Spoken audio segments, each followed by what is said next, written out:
Sa ilalim naman ito sa public consultation kung saan lahat ay pwedeng sumali sa diskusyon.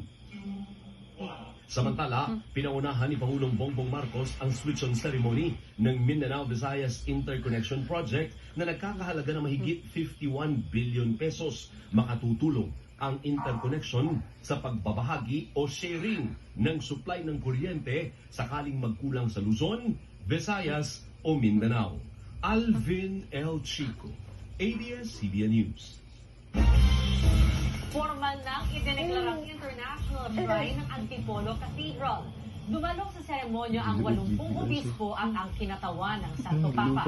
Kinurunahan din ang halos 400 taong imahen ng Virgen Maria. Live mula sa Antipolo City, nagpapatrol Jeff Hernandez. Jeffrey, paano ipinagdiwang ng mga deboto ang deklarasyon ng Antipolo Church bilang International Shrine?